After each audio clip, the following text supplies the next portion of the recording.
Ejjennoon kee sirrii murannoon kee haqaa Oromoo boonsitee nutti gootee maqaa. Oromoo boonsitee nutti gootee maqaa. Hin gugguufne diinaa gamoo ol ijaaruuf rakkoo saba keentee addunyaa naa baru. Rakkoo saba keentee addunyaa naa baru.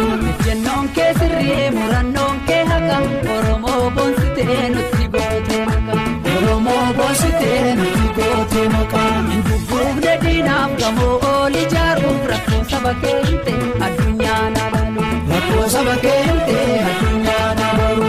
Ati goota keenya gammachiiftee saba keenya. Dachaan jifattee Oromootaaf qabda seenaa jabaa ati goota. Isin goota keenya gammachiiftaa saba keenya. Dachaan jifattaan Oromootaaf qabdu seenaa jabaa.